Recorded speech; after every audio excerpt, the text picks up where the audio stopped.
안녕하세요. 법률방송 초대석의 전혜원입니다. 자신만의 가치 있는 이야기를 세상에 전해주실 특별한 분을 모시고 시청자 여러분과 함께 의미 있는 시간을 만들어가는 법률방송 초대석. 오늘 이재련 서울 아산병원 종양내과 교수를 모시고 그 두 번째 시간 시작할 텐데요. 오늘은 방광암의 치료와 수술에 대해서 자세한 이야기를 들어보도록 하겠습니다.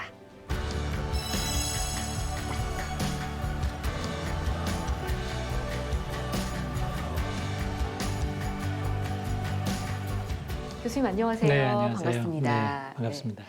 교수님과 함께하는 두 번째 시간이 이제 시작이 됐는데요.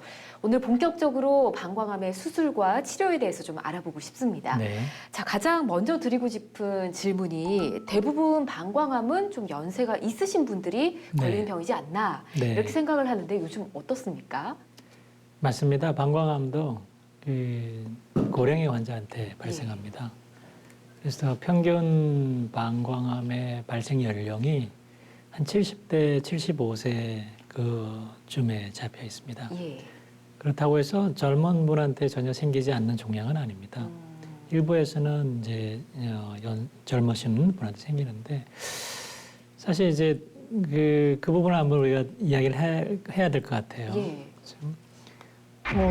난 40대밖에 안 됐는데 내지는 50대 초반인데 방광암이 걸렸다. 그러면 정말 놀랄 것 같아요. 네, 놀라겠죠.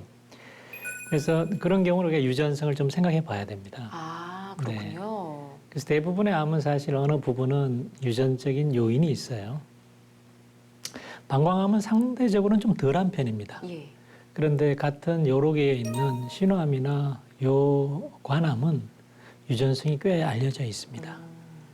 그래서 특히 이제 신우요관암이 나이가 한 60대 전에 생기면 그때는 우리 유전자 이상을 한번 검사해 봐야 됩니다.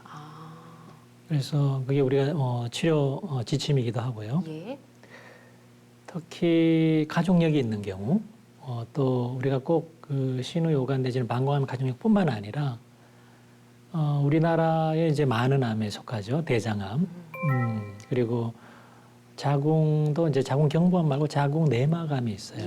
그리고 드물지만 소장암 이런 유의 암이 있는 가족력이 있는 분들은 특히나 그런 암이 60대 이전에 생긴 병력이 있으면 가족 중에 그런 경우는 우리가 DNA 알죠, 그렇죠? DNA의 어떤 DNA가 복제가 됐을 때 이게 이상이 있을 때 그걸 다시 또 되돌리는 우리가 DNA 리페어라고 그러는데요. 그게 관리하는 유전자 이상이 어느 정도 알려져 있습니다. 그렇군요. 네. 그런 경우는 본인의 치료를 위해서뿐만 아니라 후세에 조기 진단이나 그걸 위해서라도 유전자 검사를 한번 해볼 필요가 있습니다. 그렇군요. 지난 시간에 기가 나눠지고 진단에 대해서 말씀을 좀 해주셨는데 오늘은 좀 그 단계별로 좀 자세히 좀 알아보고 싶거든요. 이 방광암의 치료는 어떻게 이루어집니까? 방광암 치료는 저번 시간에 잠시 말씀드렸지만 근육 침범형이냐, 근육 침범하지 않았느냐.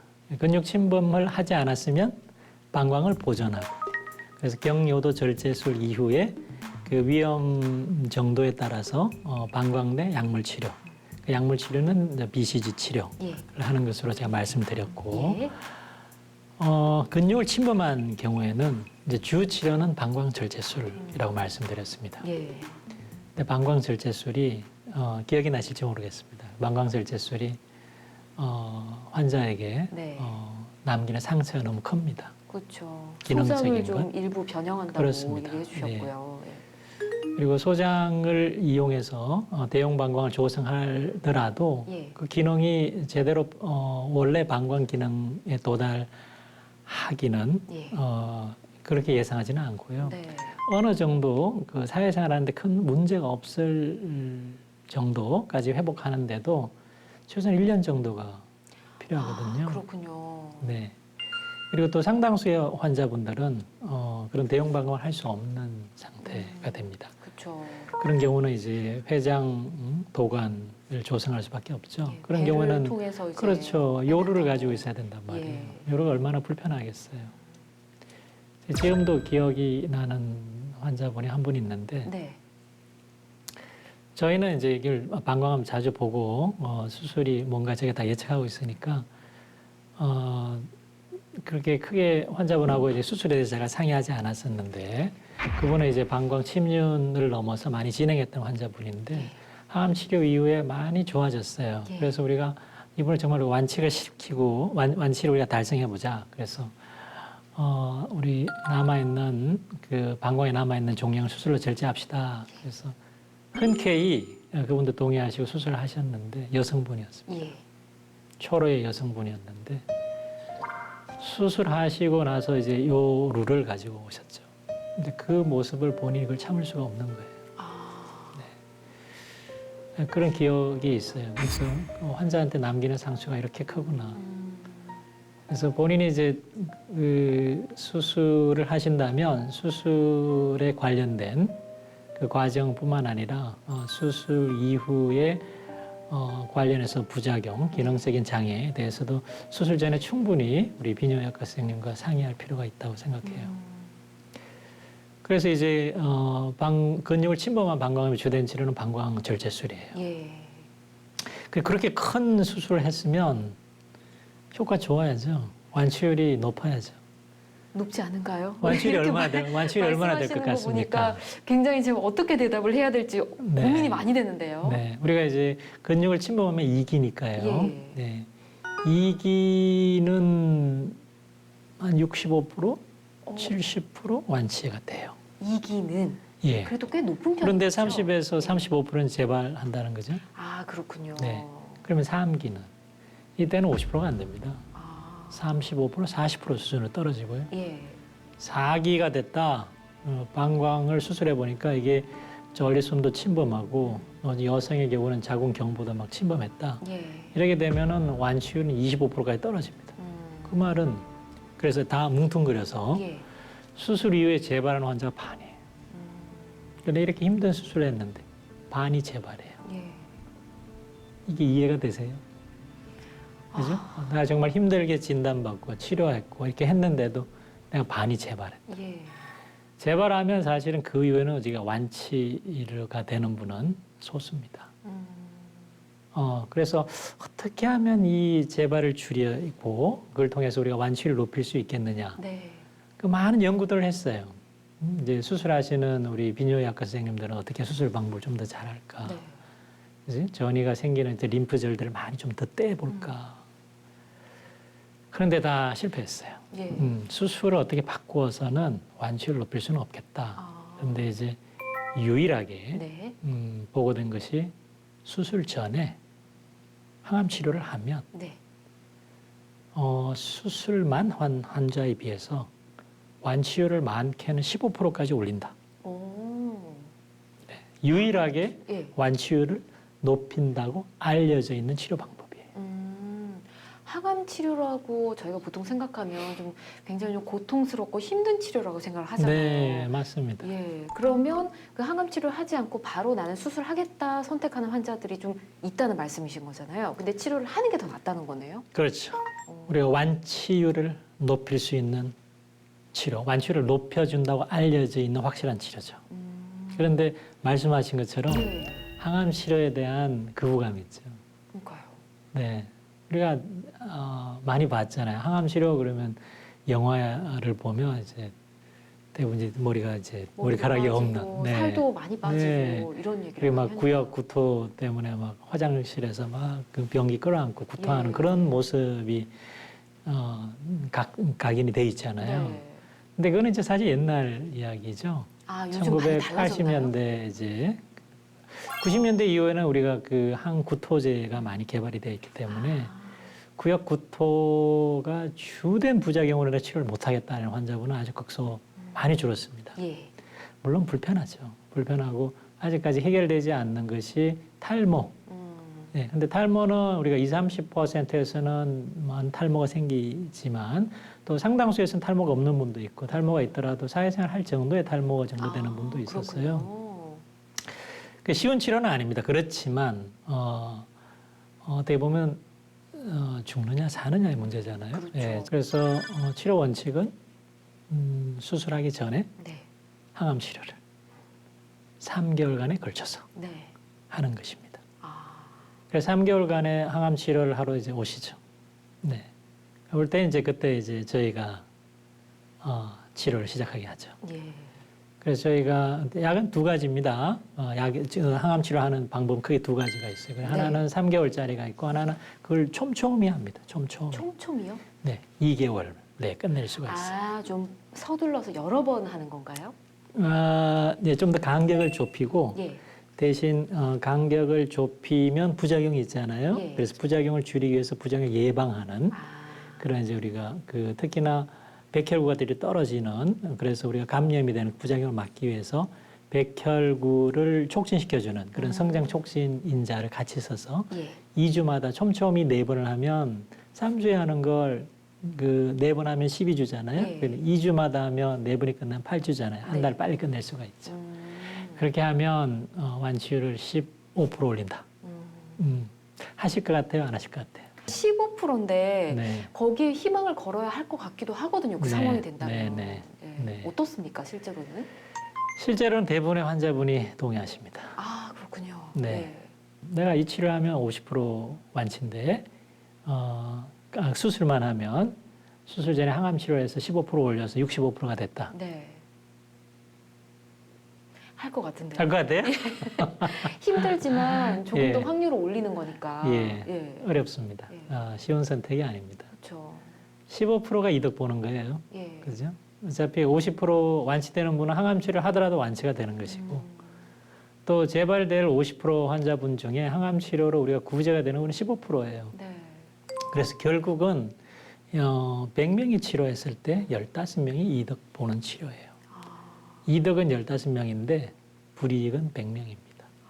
그래서 쉽지 않는 치료죠. 그렇지만 우리가 항암 치료를 계속 하는 게 아니고 단기간 3개월 내지는 더 촘촘히 2개월로 끝낼 수 있다. 그걸 이겨내면 내가 이득을 볼 가능성이 15%다. 네. 그런데 그 15%라는 것이 무슨 로또가 아니고 예. 죽고 사는 문제다. 그렇죠. 라면 대부분의 환자분들이 이해하시고 받아들입니다. 그렇군요. 뭐 유전적으로 좀 요즘은 젊은 사람들도 많이 걸린다고 하셨지만 그래도 네. 아무래도 연세 있으신 분들이 많이 걸린다고 하셨잖아요. 네. 사실 연세가 70세 이상 정도 되시면 그 치료도 굉장히 힘드실 텐데 그렇죠. 어떤가요? 네. 근데 이제 아까 또 말씀드렸지만 평균 발생 연령이 70세, 75세고 예. 우리 그런 70세, 75세 할머님 드물죠. 할아버님 더 많죠. 할아버님들에 대한 어떤 치료 결과입니다. 그래서 잘 견디세요. 그렇지만 술전 항암 치료 모두 할 수 있는 건 아닙니다. 그 예. 항암 치료를 견뎌낼 수 있어야 할 수 있는 거예요. 그렇죠. 못 견디는 분이 있겠죠. 주로 못 견디는 분이 활동능이라고요. 일단 기능이 떨어져 있는 분. 그래서 우리가 되게 우리 ECOG, Eastern Cooperative Oncology Group이라고 어떤 그 암 연구 단체에서 나온 기준이 있는데, 네. 아침에 이제 환자분이 일어나서 저녁 때까지 그 낮 시간 동안 상당수의 시간을 침상에 누워 있어야 되는 이런 환자분들은 저희가 권하지 않습니다. 아, 네, 기본적으로 좀 체력이 잘 그렇습니다. 갖춰져 자기 계셔야 관리가 돼요. 돼야 됩니다. 아. 네, 그리고 신기능이 정상에 가까워야 됩니다.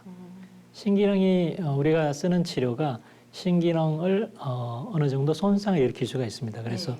신기능이 되게 60점 이상은 돼야 되고 또 심장이나 다른 말초 신경의 병증이 없는 분이어야 됩니다. 예.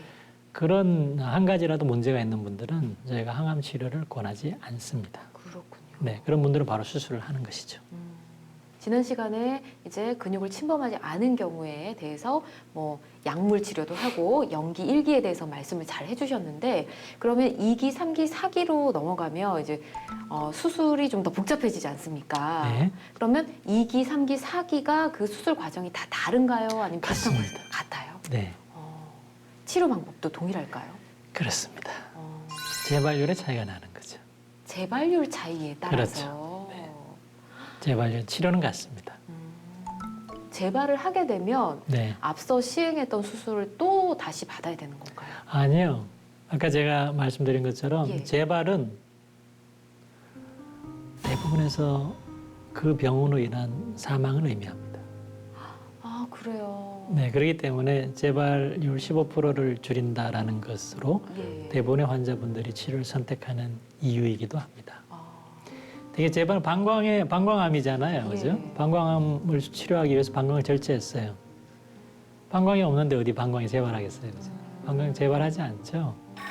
그래서 이제 근위 또는 원위 림프절이나 다른 장기, 간, 폐, 뼈 이런 곳으로 전이를 합니다. 네. 그래서 그런 곳은 우리가 추가적인 수술을 하더라도 완치를 가져올 수 있는 분, 완치를 쟁취하는 분은 아주 소수에 불과합니다. 그렇군요. 예, 그래서 재발을 하거나 처음부터 4기 원격 전이가 되는 분들의 치료는 우리가 고식적이란 말을 쓰죠. 고식적이요? 예, 우리가 팔리어티브라고 예. 고식적. 이건 근치적이 아닙니다. 우리가 완치를 하기 위해 치료하는 것이 아니고 환자의 편의와 편안함과 그리고 그로 인해서 삶의 어떤 연장을 위해서 치료를 하는 겁니다. 완치가 아닙니다. 그때는. 네. 그렇군요. 네. 앞서 그 연기와 일기 같은 경우는 뭐 치료를 뭐 수술을 받고 나서도 한 3년쯤 계속 해야 된다 말씀해 네, 주셨던 네, 게 기억이 네. 나는데 그럼 지금 항암 치료를 하면 15%의 확률을 끌어올릴 수 있다 그랬잖아요. 네, 그 그렇습니다. 항암 치료가 3개월 내지는 2개월이다 네, 네. 말씀해 주셨는데 그러면 2기 이상 되시는 네. 그런 환자 같은 경우는 수술을 하고 치료를 하고 회복이 좀 되는 기간까지는 어느 정도로 기간을 잡아야 되나요? 진단을 받았어요, 그죠? 우리 2기 진단하는데 가장 중요한 것은 이제 저번 시간에도 경료도, 방광, 종양, 절제술. 그러니까 근육을 침범했네. 예. CT를 찍어보고 하니까 다른 데 전이는 없네. 2기 또는 3기네. 그런 경우에는 이제 말씀드린 것처럼 술전 항암 치료를 2개월 내지 3개월 해야 되겠죠? 예. 그럼 2, 3개월이 지나갔죠. 되게 바로 연달아 수술을 합니다. 수술하고 특히 합병증이 없으면 대개 한 6주쯤 지나면 회복되겠죠. 예. 2달이나 잡으면 예. 되게 진단에서부터 치료까지 6개월로 잡으면 되겠죠. 6개월 정도. 네. 근데 단. 단 이후가 좀 예, 걱정이 되네요. 이제 네. 여로를 이제 우회시켰잖아요. 네. 여로 우회하고 나서 대형 방광을 만들었으면 그걸 또 이제 적응해야죠. 적응하는 시간 뭐 6개월, 1년 이상 또 잡아야 되겠죠. 예, 그래서 대형 방광까지 만들었으면 이전 생활로 돌아가는 1년 정도 걸립니다. 그렇군요. 네, 힘든 과정입니다. 투병 대단하신 분들이에요. 그러니까요. 네. 예. 그 재발에 대해서 자꾸 질문을 드리게 되는데 네. 재발하시는 분들은 뭐 몇 년, 얼마 후에 재발이 된다, 뭐 이런 게 있나요? 네, 좋은 질문입니다. 재발은 아주 빨리 생깁니다. 빠른가요? 네, 대부분 재발이 2년 내에 다 생깁니다. 2년 내에요? 네, 그럼 겨우 이제 본인의 생활로 돌아가는데 지금 1년 잡으셨잖아요. 그렇죠. 그럼 바로 다시 생긴다는 예. 건데. 2년 내에 생기는 재발의 70% 이상은 1년 내에 다 생깁니다. 3기 같으면 재발률 60% 이상 된다 그랬죠. 예. 4기 같으면 그냥 70% 이상 재발하죠. 3기 이후의 환자분들이 우리가 심방광을 잘 안 만드는 이유 중에 한 가지는 재발률이 너무 높아요. 그래서 열심히 이제 방광을 만들어서 이제 겨우 이제 좀 적응하려고 그러는데 재발했어요. 특히나 수술을 하러 들어갔는데 예. 골반에 림프절이 있다. 물론 완치되는 환자도 있겠지만 75% 80% 재발합니다. 그분을 위해서 그 남은 기간을 새로 방광을 만들었다고. 물론 그게 기쁘겠지만 그게 적응하는 시간으로 다 보낼 수는 없잖아요. 그죠? 그렇죠. 네. 네. 그래서 저는 누구한테 방광을 새로 만들어주고 그래서 대형 방광을 만들고 정말 어떤 분한테 회장 도관을 할까 예. 이런 거에 대해서 좀 더 고민을 많이 해야 될 것 같아요. 근데 사실은 이제 그런 내용을 잘 모르시잖아요. 그러면 무조건 하고 막 그 방광을 만들려고 예. 그죠? 그런 분들 많아요. 내가 과연 이런 방광을 만드는 치료랑 회장을 이용해서 도관을 만드는 치료랑 내가 뭐가 더 좋을까? 정말 심각한 고민을 해야 됩니다. 예. 정말 중요합니다. 그걸 우리 비뇨의학과 선생님과 어떤 치료를 선택하기 전에 가장 먼저 해야 됩니다. 그리고 또 하나는 방광을 살릴 수 있으면 제일 좋겠죠. 살릴 수 있으면 제일 그렇죠. 좋은데 너무 네. 어렵잖아요. 네. 하나님이 방광을 그렇게 허투루 만들지 않았죠. 누구도 인간이 어떤 방법을 지금까지 나온 어떤 방법을 강구해도 하나님이 처음에 우리한테 주신 그런 방광을 대체할 수는 없습니다. 기능적으로. 예. 그래서 원래 가진 방광을 보존할 수 있으면 하는 것이 제일 좋겠죠. 예. 보존하는 방법은 두 가지입니다. 어떤 건가요? 가장 많이 쓰는 것은 이제 수술 말고 방사선을 하는 거예요. 아, 그럼 항암 치료를 계속 한다는 의미인가요? 방사선 치료요. 아, 항암 치료와 방사선 치료는 또 다른가요? 그렇죠. 방사선 치료는 방사선을 쬐는 거죠. 방사선 종양학과에서 하는 거죠. 아, 네, 방사선 방광암은 방사선에 비교적 효과 좋은 암에 속합니다. 그래서 방사선을 뭐 6주, 7주 내지 뭐 8주, 7주 정도로 알고 있는데 예. 제가 하는 건 아닙니다. 방사선 예. 종양학과 선생님 하십니다. 그래서 방광과 방광 주위에 그 병기에 따라서 림프절 일부를 쬐입니다. 예. 근데 이제 쬐일 때 항암제와 같이 합니다. 아, 그때 항암제는 조금 다른데 예. 그렇게 하면 재발률을 더 줄일 수가 있어요. 그래서 방광을 보존합니다. 수술로 하지 않고 있는 방광에 항암 방사선을 같이 하는 거죠. 네. 그냥 모두가 하는 건 아니에요. 모두가 할 수 있는 건 아니고 어떤 환자분이 할 수 있느냐 그러면 첫 번째는 우리가 아까 처음에 경요도 방광 절제술이라 그랬죠. 예. 진단할 때 그때 유관적으로 보이는 방광 종양을 다 떼낼 수 있는 환자. 아, 네. 그럼 뭔가 사이즈가 작다든지 아니면 그렇죠. 비교적 깨끗하게 있는 그렇죠. 상태인 네, 거죠? 네. 두 번째는 이제 그 방광의 종양이 막 커져서 요관을 통해 내려오는 걸 막으면 요관이 막 확장되는데 그런 것도 없고 그리고 제가 아까 처음 병기 중에 한 가지 이야기하지 않은 게 있는데 연기 중에 네. 방광의 점막에만 한정돼 있고 점막을 다 채우지만 종양처럼 튀어나오진 않는 편평 종양이라고 있어요. 아, 우리가 CIS라고 그러는데 그런 네. 종양이 없는 분.